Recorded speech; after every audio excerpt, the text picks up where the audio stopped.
How are we doing today, Mike? I'm doing great, Frank. We've got 8 tracks up on the screen today. Yeah, we got a lot of tracks today. All right. Welcome back to Perspective Shift. Yeah, same here, man. How we doing? Doing really well. Good. Today should be a fun episode.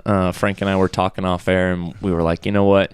We need to do another episode on Neville Goddard. So today we're going to be talking about Neville Goddard on this week's episode. I'm excited for this. I know a lot of our listeners love Neville and his work.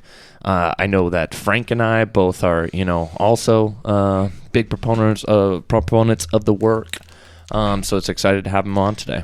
Yeah, Neville, for me, I don't know if you guys, I told this story a while ago, but it was many years ago. I was young. I think I was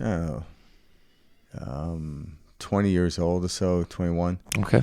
And I was on the Long Island Railroad coming back from the city, and someone had left Power of Awareness. Oh, really? Just on a copy of the second? Yeah, and it was funny because I grabbed it. And I actually took it because someone left it there. Mm-hmm. And what I liked about it, it's not a big book. So I was like, yeah, I can read this. I can hang with this. And it was the first time these very interesting concepts based on, because Neville Goddard based a lot of stuff off the Bible, New and Old Testament, in translations that I hadn't heard before. Growing up Catholic, being very familiar with the Bible. Didn't really read it a lot. But went to church every Sunday. So hearing these different ways of explaining it and how to utilize it in our day-to-day life really piqued my interest. At the same time, I didn't necessarily practice them. It all sounded good, and it set something in me to look into it.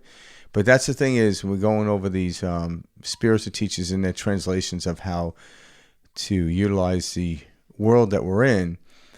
If you don't enact them, you'll never know. Yeah. It's just like a nutritionist telling you to eat food a certain type of way and macros or what have you, and you're looking for a result. If you don't do it, do not expect a result. Do not expect the result. Do not. But the thing is, with Neville, if you read into it, everything you're doing is already imagining. Mm-hmm. But the question is, what are you imagining? Exactly. Where's your attention? Where's your focus? Yeah. What's your intent? If you're imagining life is a struggle, you will get the experience of struggle. Mm-hmm. And we know that. I know that. I went through all that. Yeah. I still have days like that. It sucked. That's pretty synchronistic that you found the power of awareness just, to happen upon it, Yeah, and it was That's funny cool. because I didn't, well, it's cool now when I say it was cool then, but I didn't look at like, oh my God, synchronicity. I was like, and I was like looking around to see who left the book. So I grabbed it. And, it was easy to read, very easy read, mm-hmm. But yet it was something you had to contemplate. Like you would read a chapter and be like, what the what, mm-hmm. What did he just say? And I was like, okay, it sounds very interesting. But as life went on, it was like the comparison, oh yeah, okay, the reason this circumstance, situation came about and the reason I looked at it this way is because I was preceded with a structure of beliefs that weren't necessarily working in my behalf.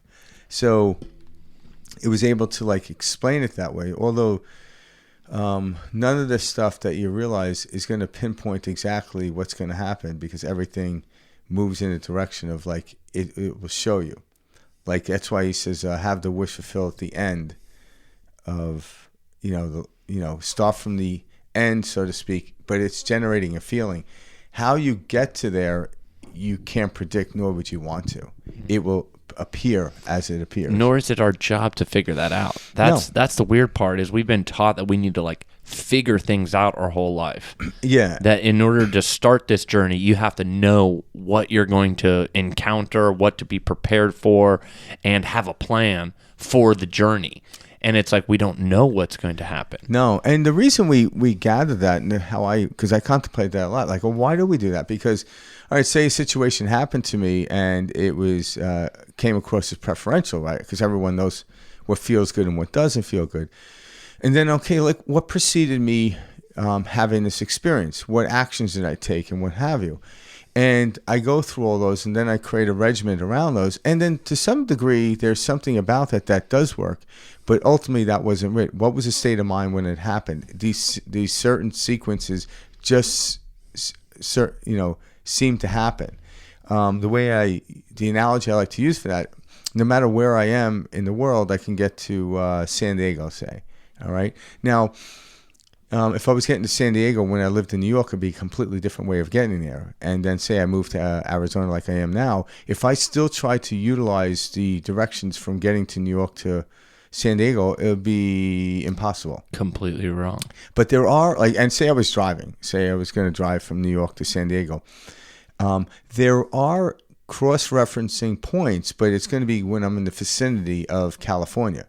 In the vicinity of San Diego, you're going to see a cross-reference of the similarity that if I was going from Phoenix to San Diego opposed to New York to San Diego by car, you will see it, but you're not going to see it till the end. So the beginning part is going to be different. That's why we have to imagine from the end and then allow the end, the universe, your higher self, lay out the directions. Because even over time, if they built a new freeway, from when I was living in New York City, 30 years ago or so, and now's a new freeway. Well, there's a new way to get there, so that would even change, But nonetheless, you're going to see these shifts and you're going to see similarities, but don't hold too much onto it. Those are just the path of least resistance in the moment in which you're in. But it's the focus on how it's going to feel to get there, and that's the driving force to move in a direction. Everything else you learn in between is really fascinating. And over the years, I've come to know that. I'm like, when I started a business, we ultimately do it to make money and support our family, right? And that's part of it. But to me, it became like more of my spiritual practice, because it was like, wow, like the things that you always, okay, the money's going to come in and this, that, you focus on all that stuff.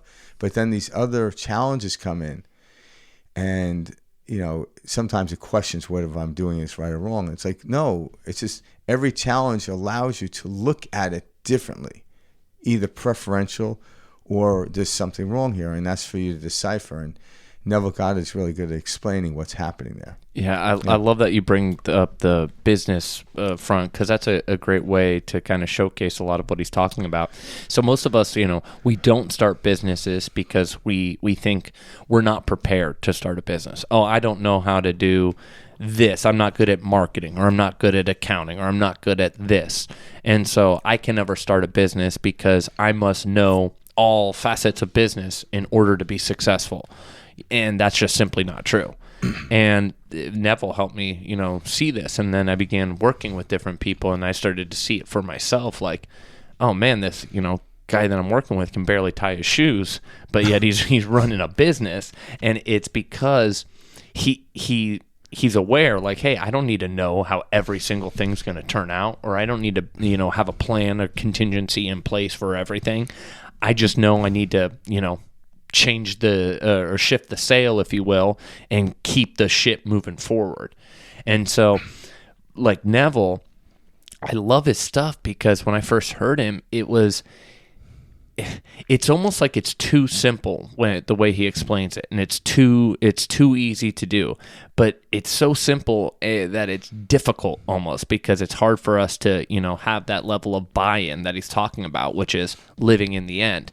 But when you put these practices into place, holy shit, how quickly you will begin to see this experience shift and change. And I know this from personal experience. And guess what? We're always living from the end. It's not that we have to reestablish this mechanism. You're right. It's just, what are you wishing in the end? Mm-hmm. Are you wishing, hell in a handbag, or, more of a productive, prominent life? And then what happens in between is the gift. Yeah. Is the learning part, and you realize that, because we're always doing that. And that's the excitement. Everyone wakes up like, oh, it's going to be a long day. You're living from the end, because you already said it's going to be a long day. I'm like, what do you mean? The day just started. How's it going to be a long day? You're living from the end, or you can wake up and say it's going to be a great day. And this, so here is the focus is, what do we focus on? Whatever we focus on, we're going to experience somewhere in the vicinity of it. Mm-hmm. But the cool thing is, even if you have a negative, like, it's going to be a hell of a day, you can literally in a moment change that. Every time your heart beats, it's a different moment. Yeah. And just know that, like, if you hear yourself saying it's going to be a hell of a day, and like, well, why did I say that? Just kind of step back, and just you noticing it changes everything. Yep. And then it's like, okay, just how do you want the day to feel? And if you have to use an image to what it's going to feel like, use it. Yeah. But then you have to refrain from holding on to the image, because it's when it doesn't turn out exactly the way you want is where we go awry. So when a roadblock does come, just be like, okay, the roadblock is what it is. It's just a detour for me to go a different direction. I have to choose left or right. Choose it and see what happens. Keep going. Because I've said this before, whether you look at it from a monetary successful person, someone who's successfully, in the outward world, and even spiritually, the one common thread they have is they never give up. Mm-hmm. They never stop moving towards whatever it is. So if you're a spiritual person, and to me it's both, it doesn't matter. And there's certain practice you have, if you have to do as a permission slip in order to do that. Well, if you're slipping, are you still doing that? Like if you're going to the gym to stay healthy or build your muscle, you can't just do it once or for a year. You have to continuously do it. And then you have to find nuances within that field and keep expanding new ideas and constantly re-educating yourself. And all of a sudden, one day you realize, okay, wow, look how far I've come from where I started. And why was that? Because you never stopped. Period. That is how it works. Yeah. It's like you look back and you're like, holy shit. Yeah, exactly. And, and when you look back, even, there were things, okay, I've learned along the way. But as I move to another level, there's going to be new challenges there. But the old challenges let me know I can handle it. And actually then, if I can handle it, therefore I can then enjoy it, rather than, when will I finally get to life where I won't have to have these problems? I'm like, well, when you stop defining those problems, one, but challenges, that's going to be part of life. Yeah, we live on a planet with gravity, people. Come on, It's part of it. Yeah. And now when these challenges come up, and that's a good way to phrase it, is challenges, you see what's going on. And so you're no longer upset or taken back or, well, of course, this isn't going my way. You react quite the opposite. You notice what it is, and you understand, hey, however this shakes out, it's moving me in the direction. I may not be able to see it right now, but it's putting me exactly where I need to be. And the one thing I remind myself when I fall into that slight trap, because I don't fall into it for long anymore, is the universe is always vetting for me. And it's almost like, okay, it's like if you're walking across a tightrope and like, I'm worried about falling. I'm like, don't worry, you're tethered. You're not going to die. It's like, oh, okay. So therefore, you're able to focus more. And then the chance of you falling are less. So know that the universe has got your back. That in itself is a tethering. If you say God's got your back, yeah, there's something about that. That's why you follow, whether you believe in certain religions, but people that are devoted to their religion tend to do really well in life. Mm-hmm. Is it the religion, or is religion a permission slip? I'm like, well, that's for you to answer. I believe it is permission slip, but nonetheless, without the permission slip, there wouldn't be an experience. And that's what Neville shares. A little bit about background about Neville. Neville uses the Bible, regularly, but he viewed the Bible as a parable about the human mind. Yeah. That's how his view on it. He thought it was based on symbolism, and that's another thing that really attracted me when I started to read and listen to his content was this view of the Bible that I've never personally was shared before. And then things really started to click, and I was like, wow, this makes a lot of sense. He explains that this Bible is a book on how to use your imagination. And that is extremely powerful once you kind of get a hang of it. Yeah, and he, obviously he talks about the Old Testament, New Testament, but he was taught by a man named Abdullah, the rabbi. Abdullah, yeah. So he was from Ethiopia, so he was obviously a rabbi, so he was of Jewish descent or religion, if you will. Mm-hmm. And so it was his description, and now when people think about the Bible, especially New Testament, talking about Jesus, they think about Christianity. And I look at it from like, again, this is just a rough way I look at it. So the Old Testament would be like Newtonian physics, and the New Testament would be explaining it in the quantum field. But they both could be quantum, they both could be Newtonian. Like, I'm not dividing and say one's better than the other, because even once scientists discovered quantum physics, it didn't mean the apple didn't fall from the tree anymore. There's still this act of what we consider to be gravity. How we explained it is different, and there's also things at the subatomic level that's happening that we're not aware of.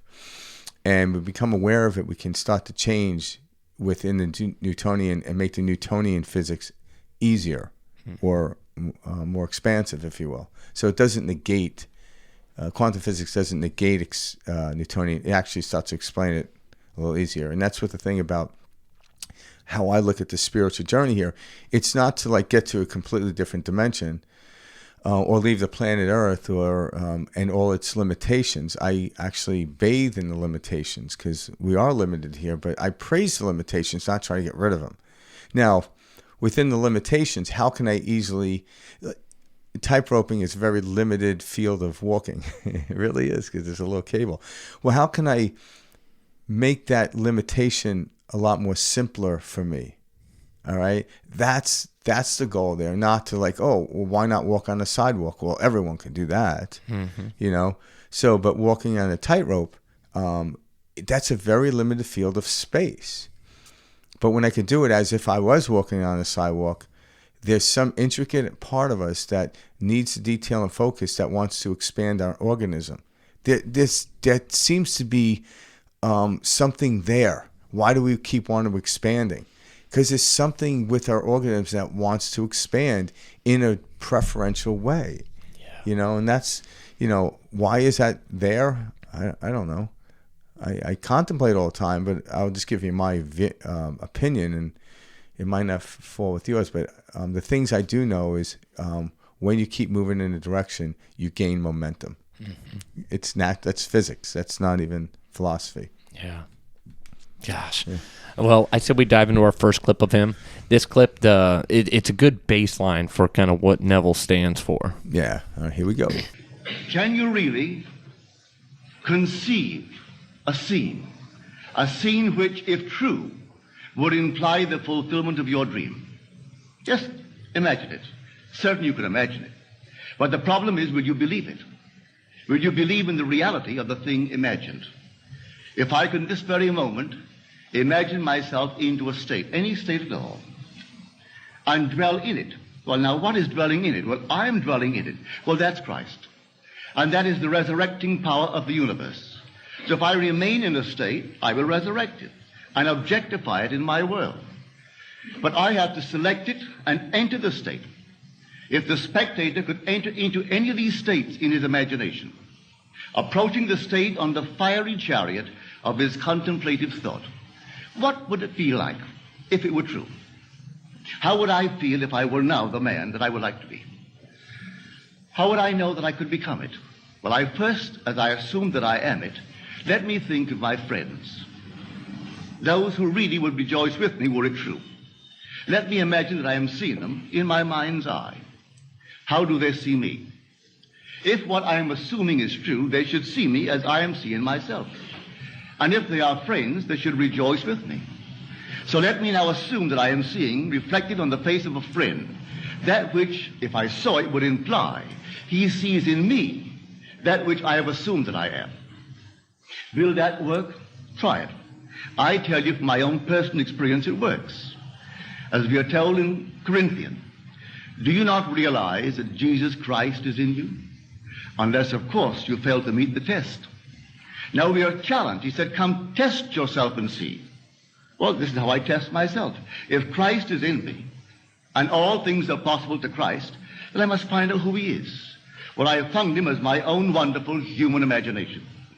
And because he dwells not only in me, he dwells in us, everything is possible to everyone in the world. And so you help man best by telling him who Christ is.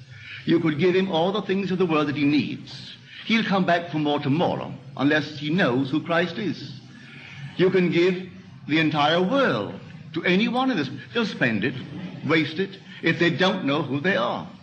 But tell him who he is, and he doesn't need anything more than the knowledge of who he is and the application of that knowledge.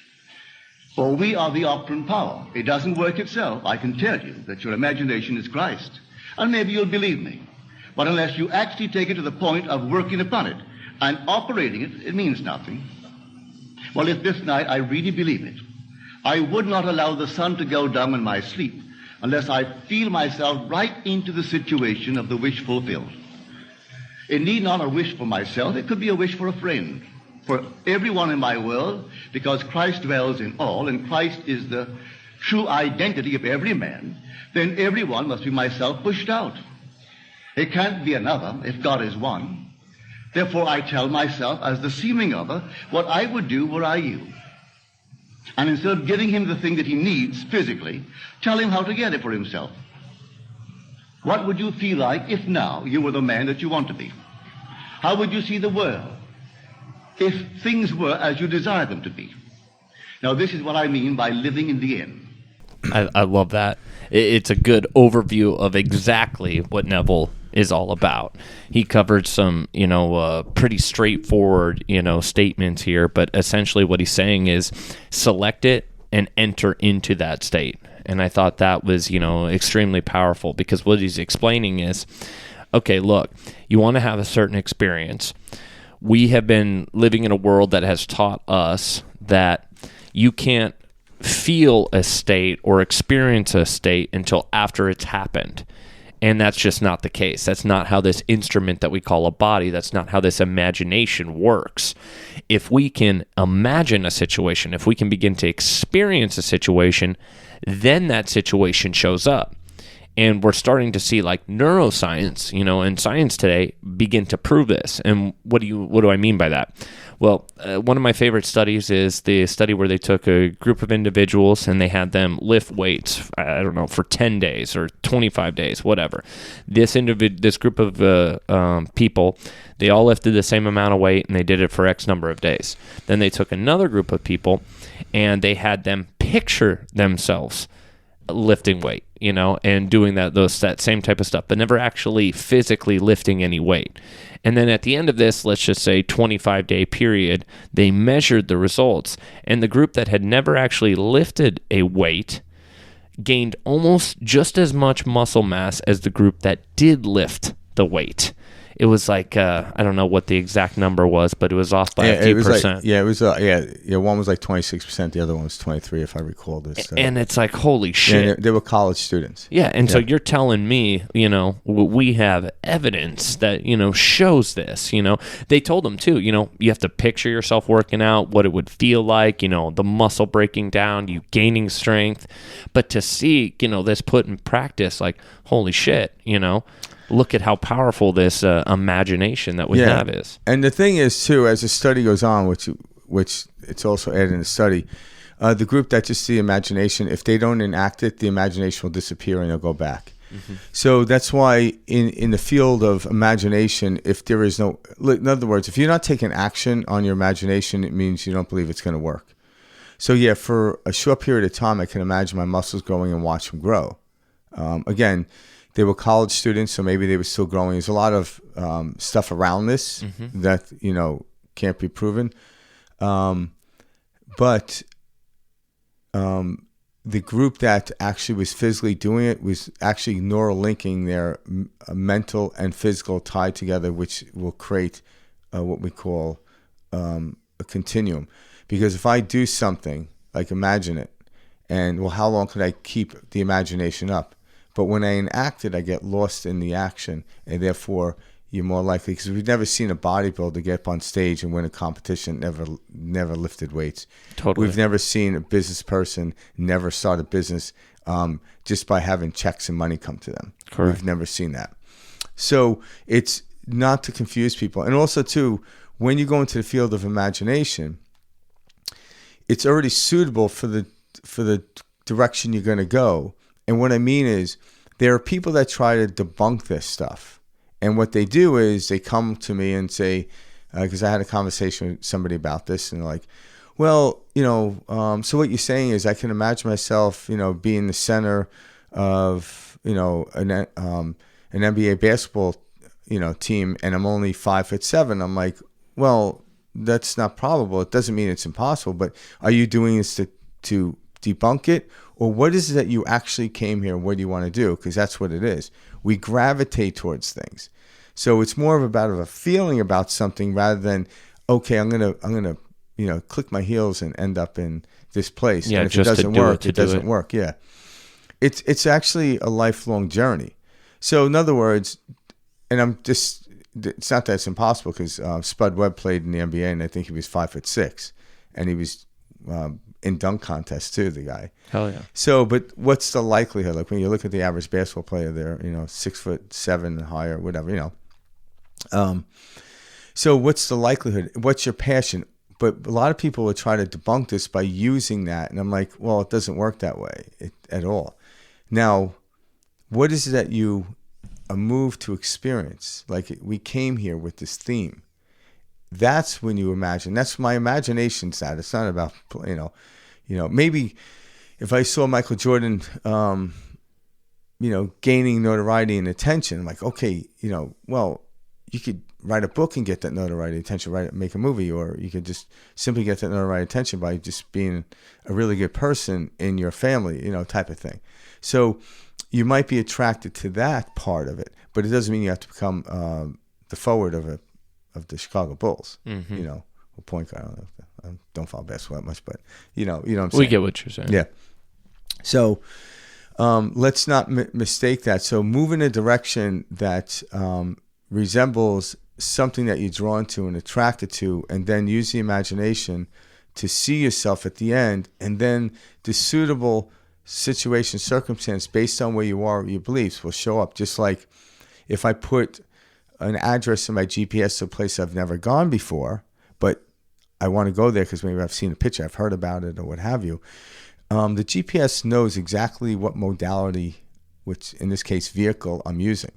If it's a plane, it's going to be quicker and different route. If it's a car or bicycle, or if I'm walking, it's different. So the most efficient path. Yeah, but the GPS already knows that. I don't have to tell the GPS where I am, what beliefs I have, because a lot of times we don't even know what beliefs we do have. Mm-hmm. A lot of them are just trauma stored in us from early on in life, or not even necessarily trauma. It's just a belief, and it's like is an airplane better than a car? I'm like, no, it's just different. Airplane can get you somewhere quicker, but good luck getting groceries in an airplane. Like you can't hobble around town in a airplane. It'd be weird. Mm-hmm. So but the universe, your higher self, knows what beliefs you have. Those beliefs over time will naturally change as you see this development. So you don't need to really change your belief. Sometimes examine your belief. It's like, it's not working. Why isn't it working? Well, this belief is stopping me. And sometimes it's like, well, I want to get there by airplane. I'm like, yeah, but you're in a car. So you have to actually be okay with being in the car, because the car is going to get you to the airport. But if you deem like, I don't like cars at all, well, how are you going to get to the airport? Unless you live in the airport. Mm-hmm. Well, no. Okay, next time I want to take an airplane to San Diego rather than a car. I'm like, all right, you still need the car to get to the airport. Mm-hmm. That's how we expand and change. So the car would be a modality, airplane's modality, that would be in the field of beliefs. Our beliefs naturally change over time. Mm-hmm. Yeah, and you might go back to the car, like, oh, I'd rather do the car. Going through the all the stuff at the airport can be a pain in the ass, and my plane got canceled last time. I had to go back home whatever. Yeah, exactly. And you have the right to do that, but it's getting to San Diego in this place is really what's important, not how. Mm-hmm. And if you believe you should get there quicker the next time, well, this is when you reevaluate what mode of transportation, what beliefs you are, and just look at them and say, okay, what about this? Can I shift and change? Yeah. And then all of a sudden you see this start manifesting in a more intricate way. One of the cool things about this clip too was the way he talked about how how should they see me? And he's referring to the people outside of you. He was saying, he's talking about the imagination, and he's explaining that, like, how would my friends see me? How would people see me? And I should see them like that. And this is truly living from the end. And I remember when I started to put this into practice, how much this also speeds up the manifestation, or you're there quicker, or you can feel it, which is imagining how others outside of you would react to a situation, whether that's your mom and dad telling you they're proud of you, whether that's a significant other, telling you how much they love you, whether that's a boss saying, hey, great work today, and a pat on the back. We can actually begin to picture and feel these things and imagine these things and then watch as they begin to come true. And that's what's so cool. And it feels like magic. Well, it is, but you have to understand the caveat there is the power paradox, because if you do rely on the feeling in order for people to reveal back, you're stuck in the mud. Oh, absolutely. Because most people that are revered don't concern themselves with what other people think. Mm-hmm. They don't.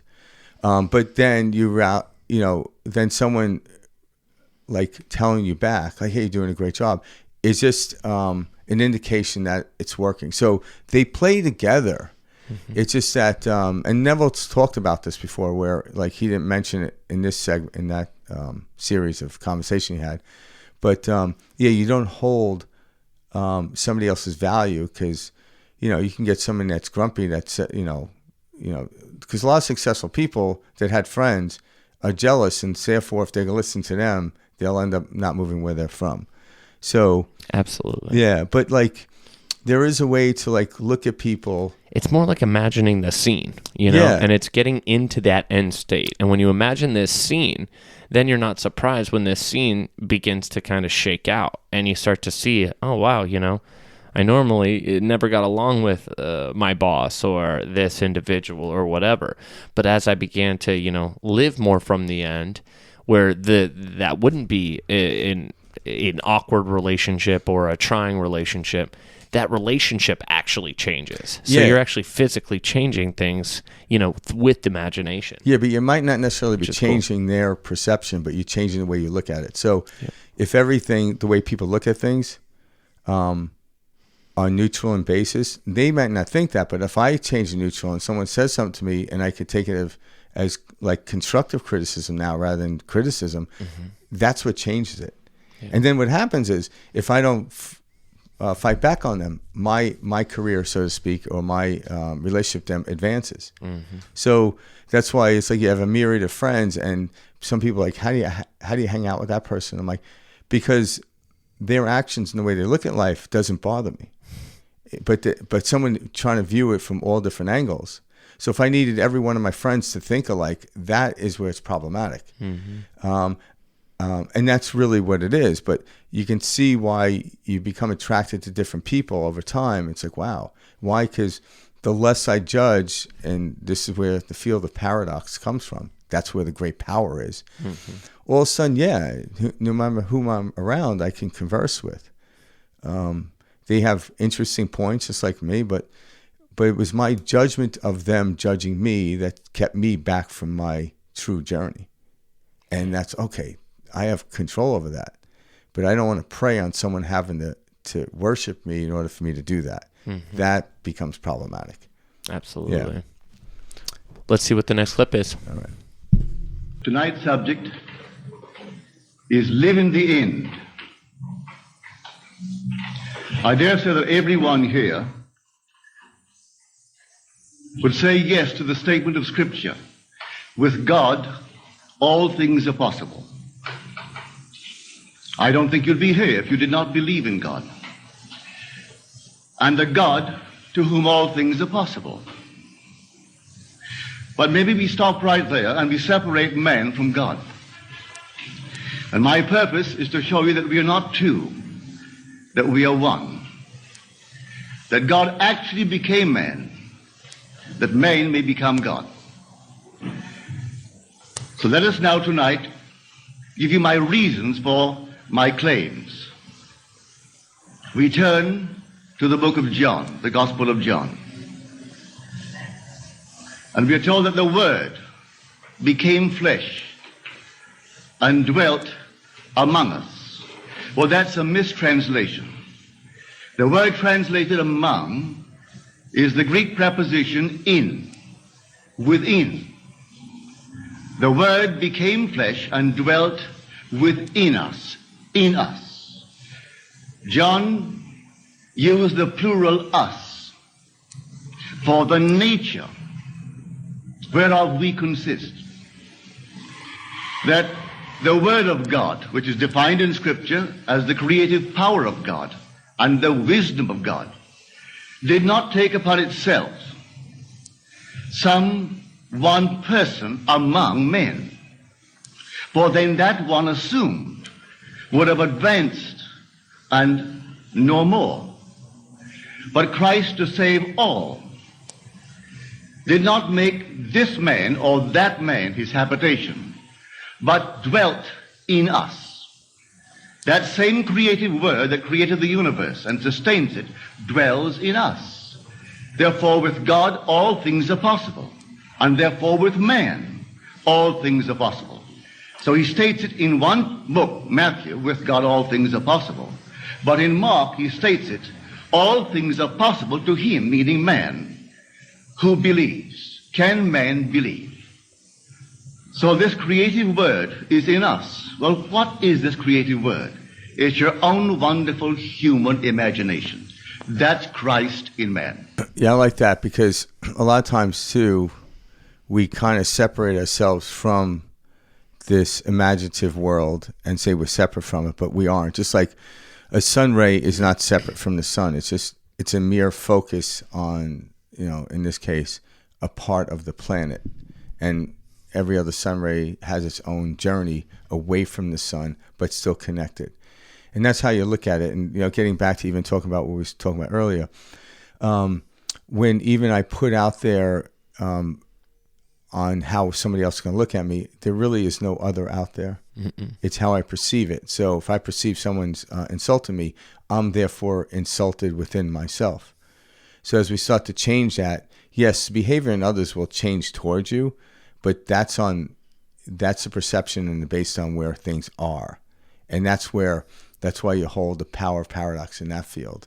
And that's exactly what he's talking about, is we aren't separate, but we have to narrow the field of focus from all possibilities down to one. Because if we sit around and think about everything that's possible, like, what do you want to do today? We could do this, we could do that. By the end of the day, you actually didn't do things you chose other than sit there and talk about it. And, that might not be a problem either. The comment, if you've, at the end of the day, like, what? I just want to sit inside and talk all day. Mm-hmm. Well, then you had that great achievement. But once we narrowly focus on something and moving in that direction, when you move in the direction, it means you have utter faith that it's going to work without knowing how. Because you can't tell people how your day went, so to speak, till the day is over. Mm-hmm. Yeah. But we're all trying to figure out how that day is before we have it. And we're going, hey, hold on, I need to prepare for everything that's going to happen during this day in order for me to enjoy it, or in order for it to be successful, or in order for it to work out. And that's the hard part. The hard part is walking into this unknown going, this feels right. I'm picturing myself in that end state. When you've got this ego mind going, well, what the hell if this happens? And you have no idea what's, how this meeting's going to go. You have no idea what, is to happen next. And so it's a learning that, and that's what Neville will tell you, is the symbolism of, the divine and, hell or Satan, which is this constant push and pull. Well, what do you want to experience? The kingdom of heaven is within you. And that's what he's stating here. And like Frank was just saying, we are not two, we are one. And when that sinks in, it is extremely, extremely powerful, because now there is nothing outside of you. How you feel, how you move, how you choose begins to be reflected in all other, facets of your life, as well as in all other individuals. And so you start to see this. And so really what you're experiencing on a day-to-day basis is your thoughts, your emotions, your subconscious beliefs being played out by different actors on the screen, different individuals, whether that's your parents, friends, family, coworkers, etc. But they're just reflecting back to you how you feel about yourself. And when this awakening happens, holy shit, this was the game changer for me. And it's when I realized, oh my God, I am seeing my beliefs being reflected back to me by everyone I'm interacting with. Yeah, and then if you take it to like the science and mathematical field, they explain it through fractals, like mathematical fractals. So everything unto itself is a whole that just duplicates at a more intricate or macro or micro level, right? So like we have 10 trillion cells, how many in our body, but each individual cell represents the whole body. In other words, it's got a respiratory system, it's got a brain, an endocrine system, a nervous system. It's got all these different systems that the whole body actually has, but it's at the macro level or micro level, and then where become the macro, right? So you see that it just gets more intricate as we focus, but there is all one huge thing going on. But right now, my focus is just this particle right here. And when I understand I come from source, why is this particle wrong? It's not wrong, but how do we get caught up in that? It's never been wrong. Yeah, no. But the way I think about it can change its output into a more negative field, which is more fragmented, what we call interference pattern, opposed to when I look at it from more of a neutral state, and then peer into a more preferential feeling about it, that becomes collaborative, expansive, and watch it grow. And the reason being is we do have what we call a memory, seemingly a memory. When I say seemingly, because I don't remember everything. But so when you try to cross-reference what's happened and how it's happened before, and you're moving like, well, you haven't never done this before. What makes you think you can do this? Well, over time, if you examine your life, I'm like, well, I didn't know I could get here, but I'm here. Mm-hmm. So it makes me think I can't get to this place. And what is this place that you're looking for? It's a feeling. So when I generate a feeling from the end, my actions or the way I act it, the way I acquiesce in the process is it unto itself, not the thing. You may never make it to that particular thing, but when you wake up, it was like sometimes you will. But sometimes that end led me to go down this road, which a myriad of things happened that were far greater, far more productive, if you will, than actually making it to that place. Yeah. So be aware of that as well. And the timing of the universe is supreme. The more we enjoy life, the more we stay in the present moment, the quicker things are. Like an 8-hour day could fly by if you're really enjoying it. That's how you speed things up, by being in the moment. That's how we live from the end. But when you're constantly like in the moment, and it's like, where is it? Where is it? Where's the bus? Where's the train? Where's this? All of a sudden, it will come. Where's the money? Where's the love? Yeah, it will come. It's just that, oh my God, the time it gets there, you need more of it. Yeah, because that's a quick satisfaction. But I know it's coming. And I'm going to sit at this train station. Next thing you know, you get involved in a conversation with someone. Train comes, you just get on the train, you continue the conversation. Next thing you know, you get to your stop, you get off and whatever. And then you're like, wow, that was interesting. I don't even remember being on the damn train. Mm-hmm. But it got me to this stop and I had a lovely conversation with someone. Did you imagine that?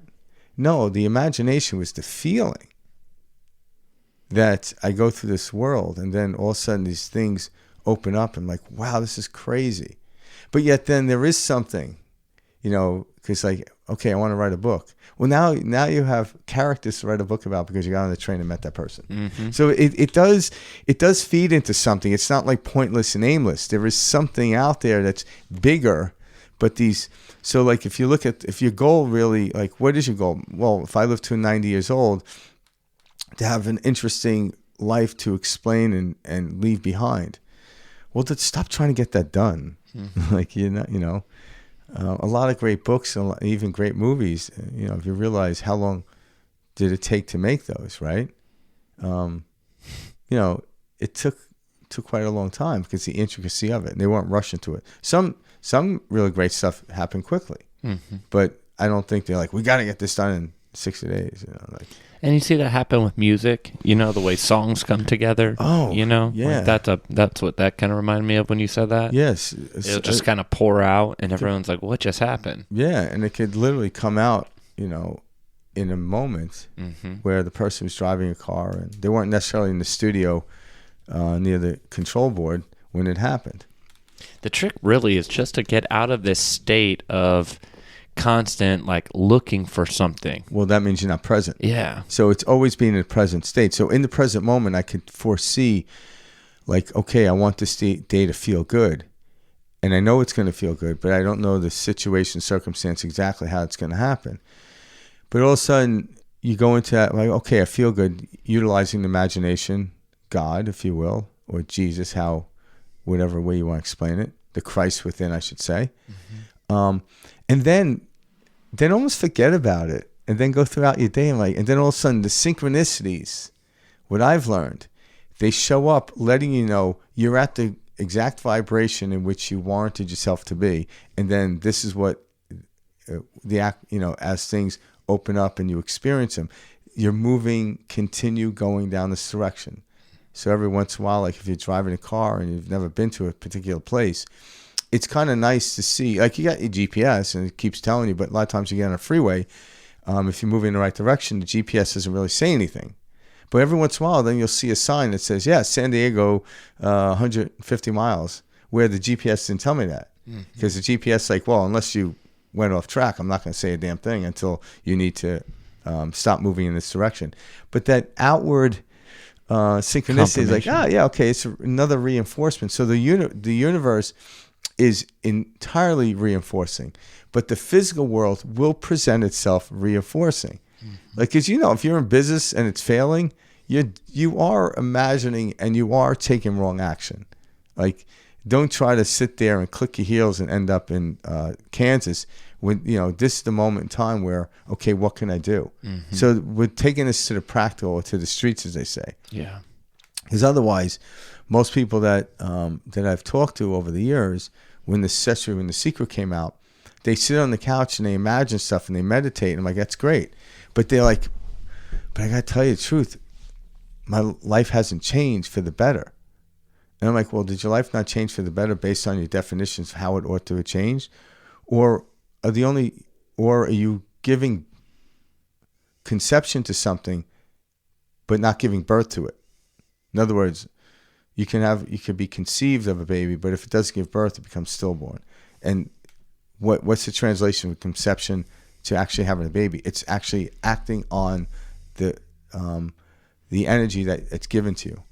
Now, I'm not going to tell you what exactly to do, but hey, if you want to get bigger muscles, lifting weights is going to be part and parcel of that. How much weight you lift, how many reps, that's going to be intricate to your own body, your own results. But yeah, I'm going to tell you, it's going to involve that. If it doesn't, you didn't believe and act in that part of it. So that's where, if you truly believe it's going to happen, lifting the weights becomes immensely enjoyable until the pain hits. It becomes part of the practice. Kind of like what Neville said, the word becomes flesh. Yeah. This word, this idea, well, you wouldn't, if that was happening, you wouldn't just be sitting on the couch, et cetera. You would be taking action in whatever that desired end state was, which is I am doing this, or I'm out with this, or whatever that may be. And I think society, or the conditioning we have in our society, is like, oh yeah, I want to just get rich and not have to do anything. I want to sit on the couch and I want to, veg out, watch television, watch Netflix, whatever. But we've talked about this countless times on this show.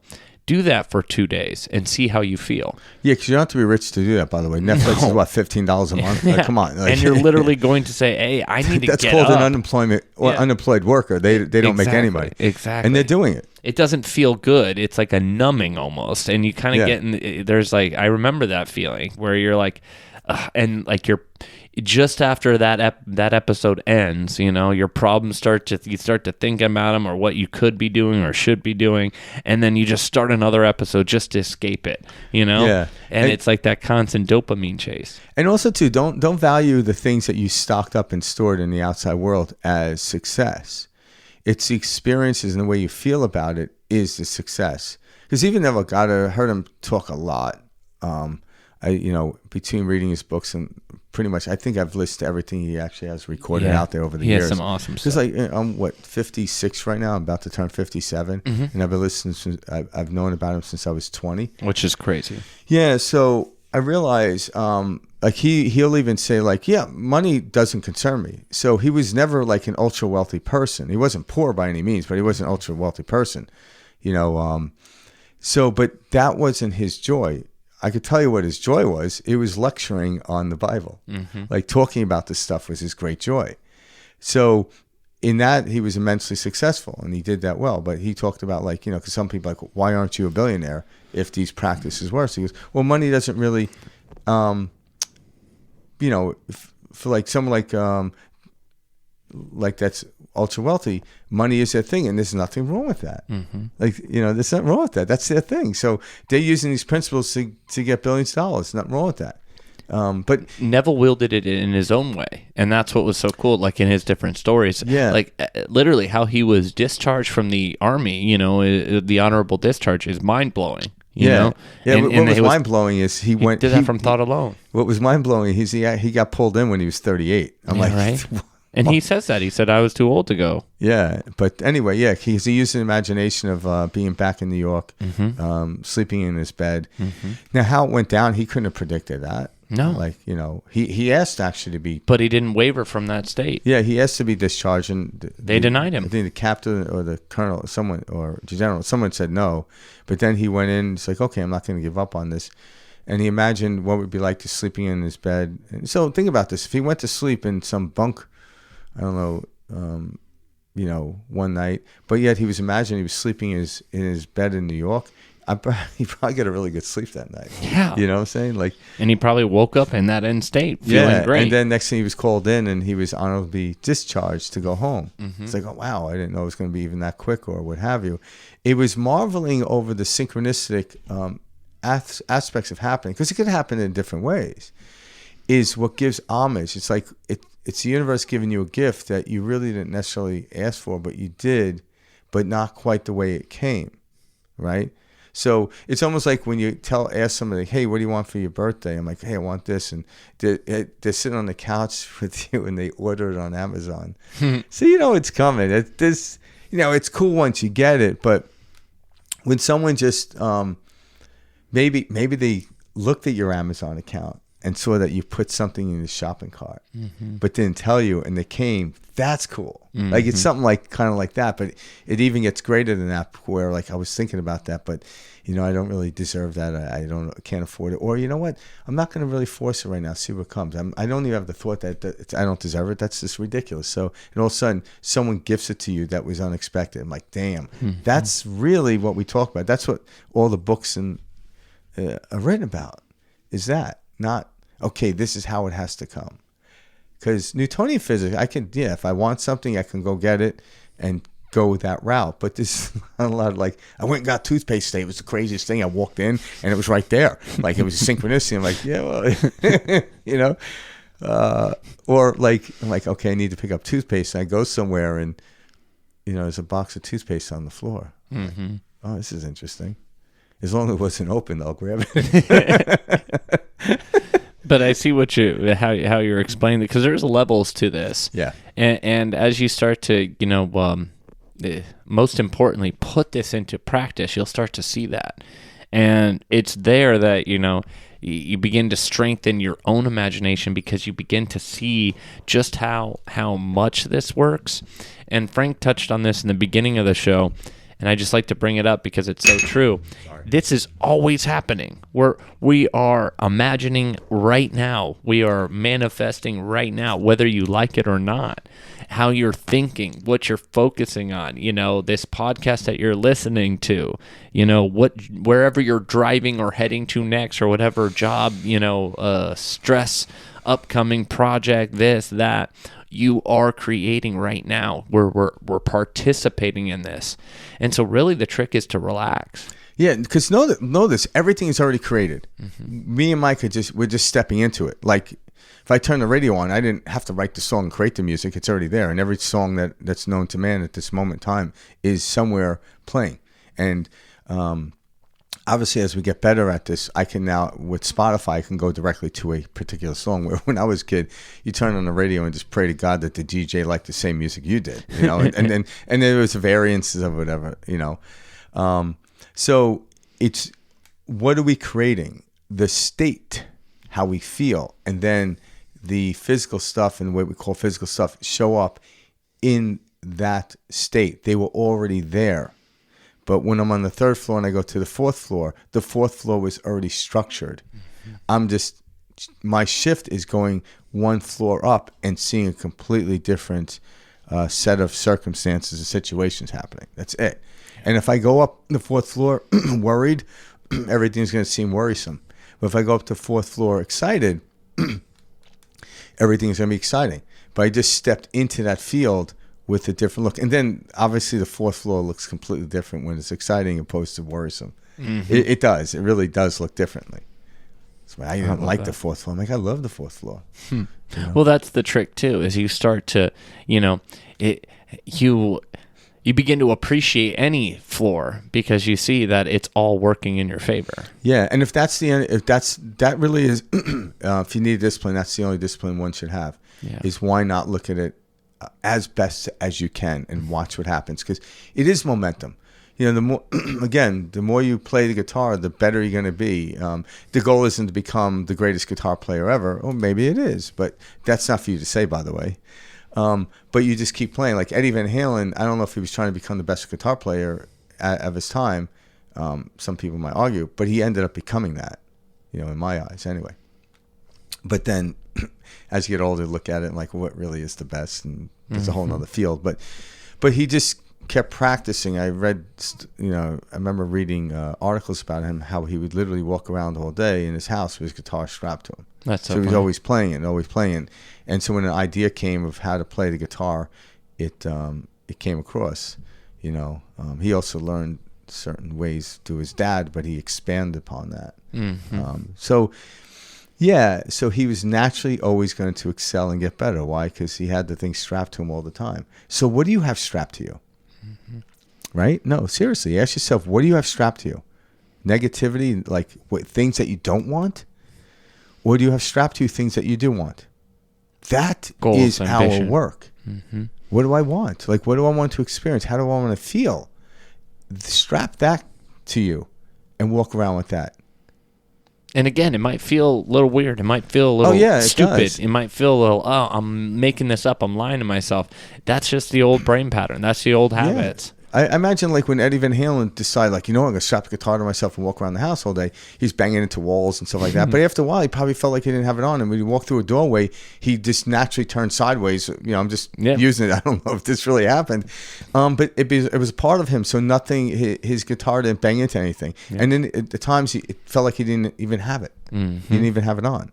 And anyone that's ever played guitar knows the first time you put it on for a while, one, it gets heavy because if it's electric guitar, it's wood, and it's not, it's solid, and over time your shoulders get achy or whatever, and then you stop playing before the calluses kick in. It hurts your fingers, right? Mm-hmm. But then after a while, I'm like, your calluses build up, your trapezoids build up. Mm-hmm. You don't even know you're holding the guitar anymore. It's just natural. And that's it. There's no difference over time with this series of events and things that are going to unfold in your life. Yeah, so going from the third floor to the fourth floor takes a bit of cardio walking up the stairs. But once you get there, and then get used to that moving. And all of a sudden, that discomfort becomes, I'm about to actually experience something at a greater level. Mm-hmm. Now I like discomfort. You're now comfortable with the discomfort. Yeah. That's the trick. Yeah. That's the fun. Yeah. And it's no longer, then it's like, is it discomfort? Now you see what it is and you're like, all right. Yeah. Let's do this. Yeah. I get comfortable with the limitations in which this world we're in right now offers me. Mm-hmm. Rather than I'm trying to get rid of the limitations. Like, no, bring it on, baby. Mm-hmm. Bring it on. Like, it watch fun. Me transcend them. Yeah. And, I'll step onto the thickness of rope that I know I can deal without losing myself. Mm-hmm.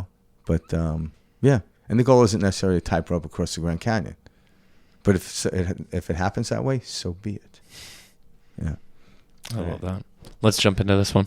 If I assume that I am the man that I want to be, let me observe my reactions.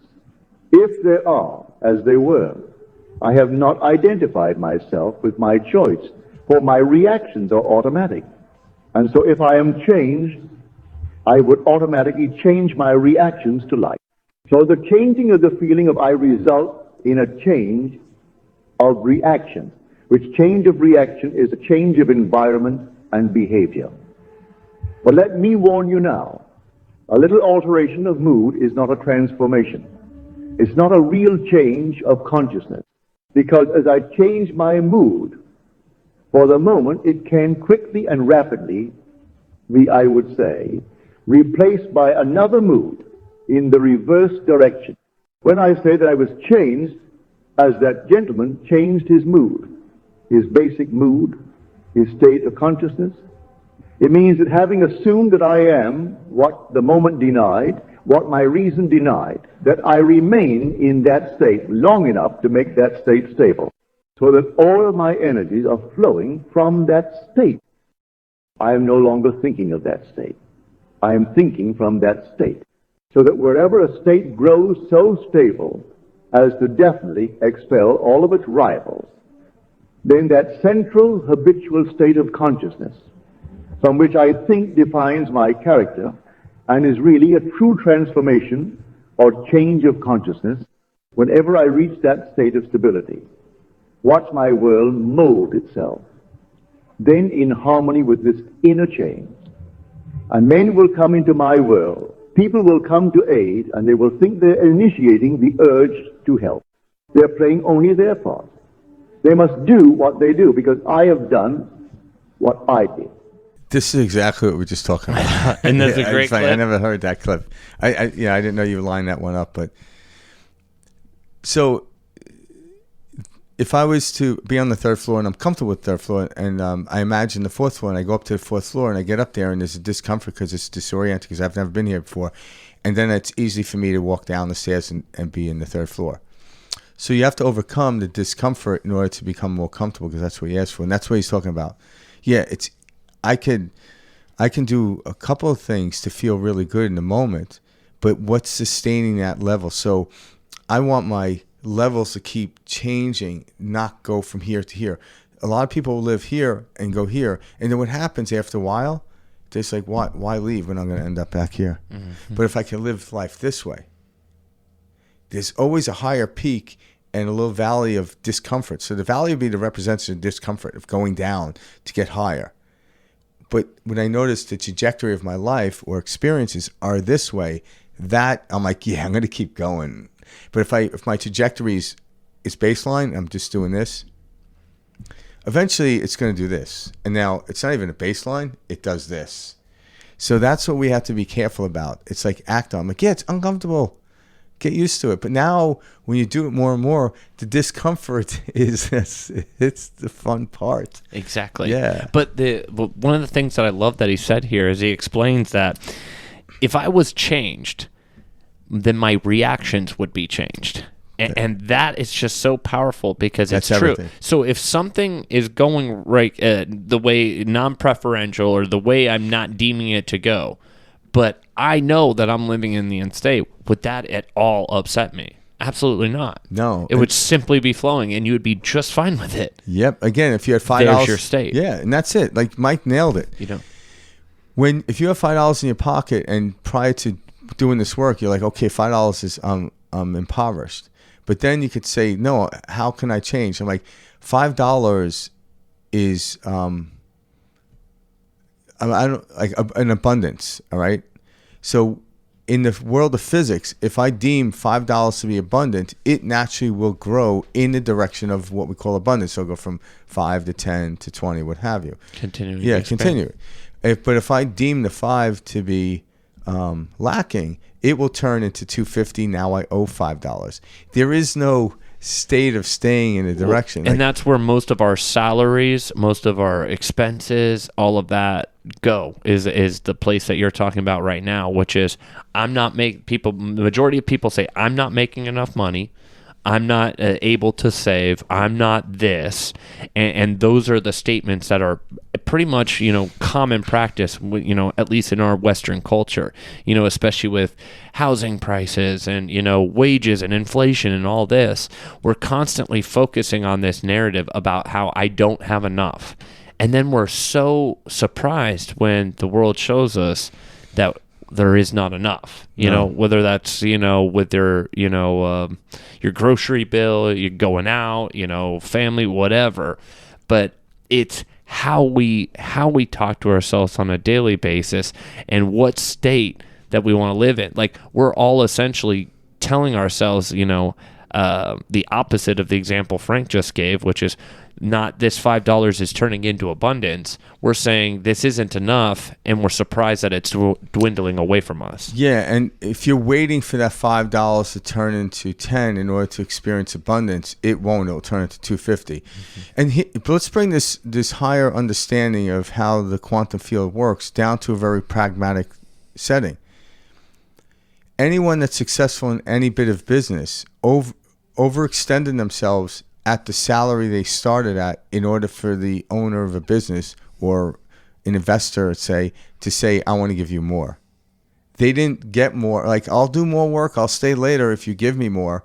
No, they were in a state that, okay, if I'm going to make more money, and this is a very basic understanding of how it works, I'm going to work to the level in which the person that deems to make this salary works.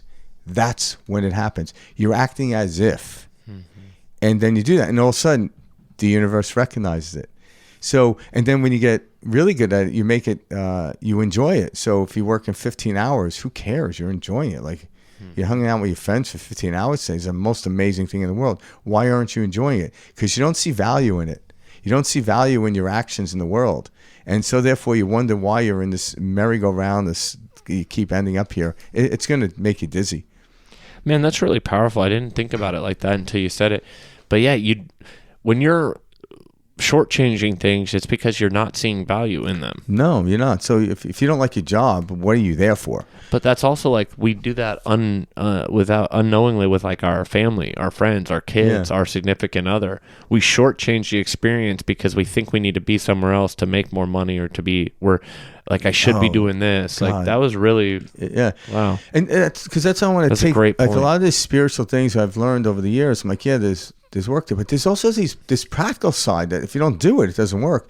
So we interlock them. It's like, I'm like, the person who loves what they do is not going to run out of the office if it's an office you're working. They're actually, and guess what? They're going to get more intricate. They're going to want to learn more. Like you with your business, you want to learn more about the intricacies of selling real estate. Now you're into development and stuff like that. It's like, it took you down this path.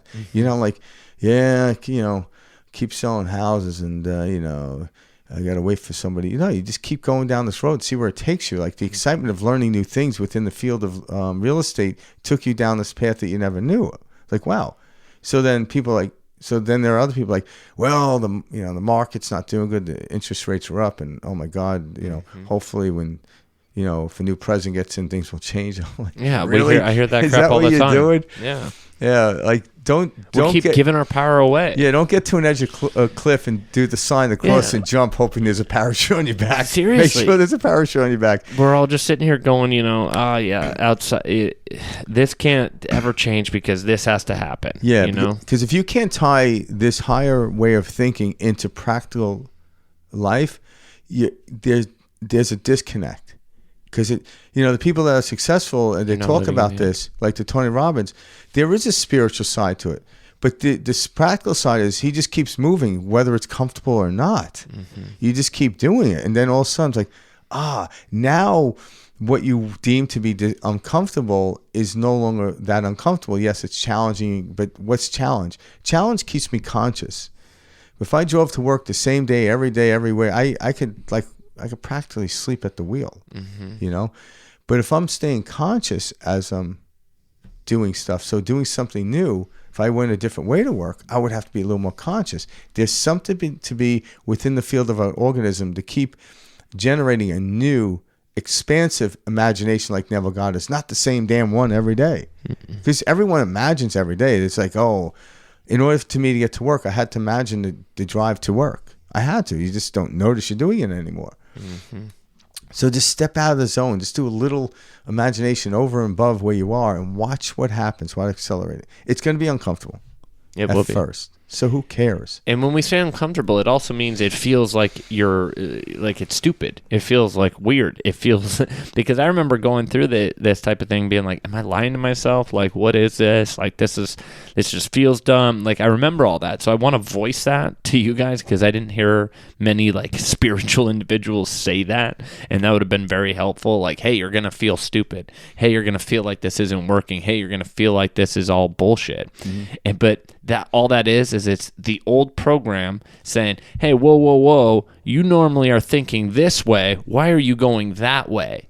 And we have to go that way in order to escape the old way. And we've never been taught that. Yeah. Think about this. When you go out and buy a shiny new pair of shoes, they look great. But how long does it take for those shoes to become part of you? Because when you first get them, they're clunky. But all of a sudden, after a while, you don't notice the shoes on your feet. But they're the same still shiny shoes, so to speak. But now that you've broken them in, you've gotten comfortable, you got used to it. That's what life's about. But if you're like, yeah, well, I get the shiny shoes, they're going to hurt my feet. I'm like, yeah, for a moment they will feel uncomfortable. But actually, when you get better and you get to a higher level, the first time you put on a pair of shoes, my God, it feels really comfortable. But then it even gets even more comfortable. Like it happens. Like, that's really how it is. The more money you pay for a pair of shoes, most of the time, not all the time, they'll be comfortable almost from the get-go. But then they even become more nuanced where you don't even know you have them on. Exactly. That's just the nature of things in this physical world that we're here to. My soul doesn't experience that. My soul is just sitting there eating a carrot like, oh, what's this guy going to do today? Yeah, what's he doing next? Higher self, just kind of watching. Like, oh, interesting. Let's see how this works out for I was going to say, it's all working out. You better not say that to her. But it's just funny how that,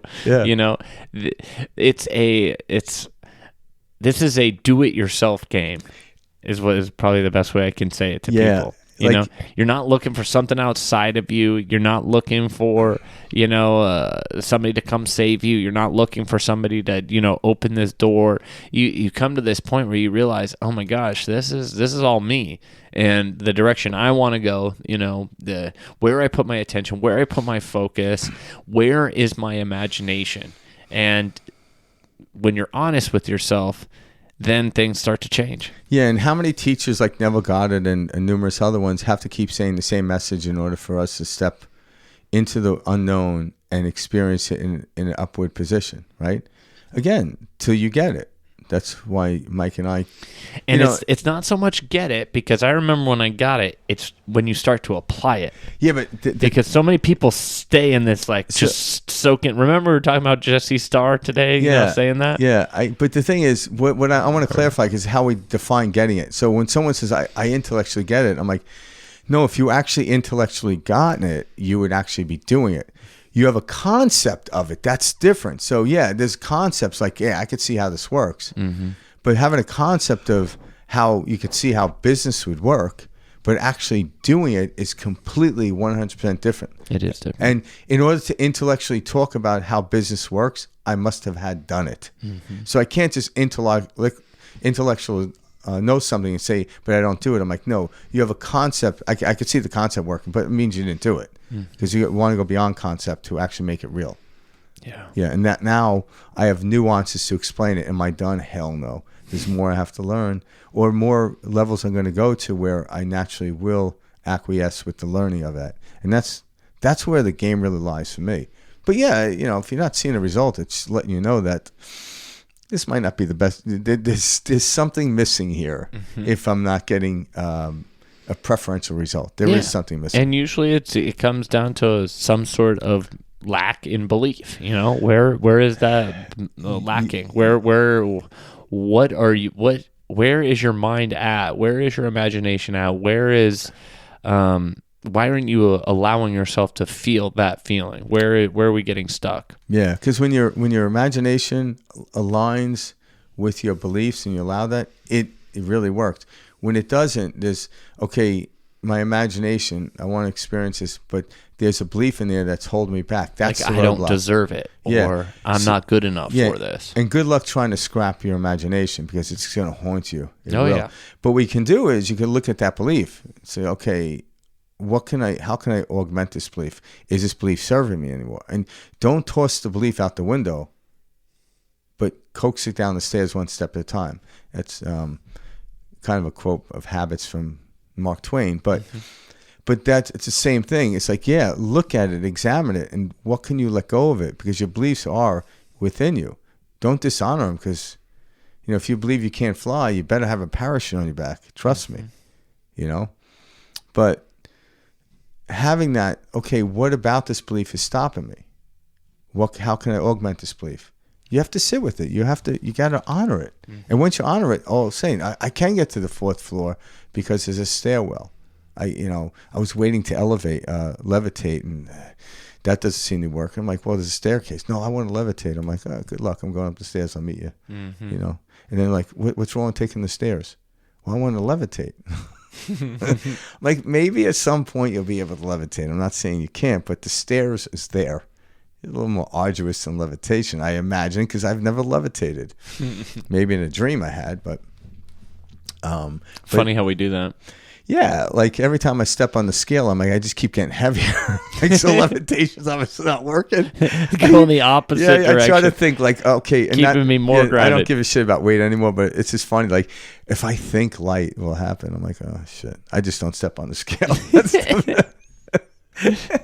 And that's another thing. Laugh with yourself. Joke with yourself. Yeah. We take this experience so freaking hard, and so seriously. And it what it's doing is it's just solidifying, this dense reality of, whatever experience you're having. So it is about loosening up.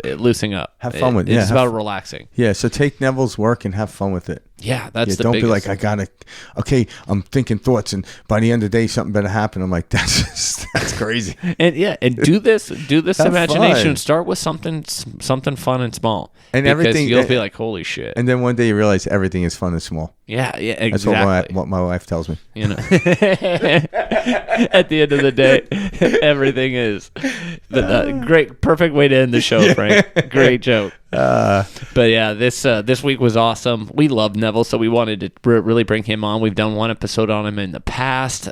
We tried to do a second one, years. But yeah, it's been a while since we've covered his stuff. So we thought this would be a great, refresh for anybody who's listened, and then for any of our new listeners, we know you'd love to hear more about Neville himself. Yeah. So anyone has comments and questions, just email us at perspectiveshift2020@gmail.com, and we like to hear that stuff. And we'll see you guys next week. Yeah, we're bringing a guest on next week. We have a guest next week. Yep. Nice. Right on. All right, guys. All right. Peace out. Much love. See you soon. All right. Bye.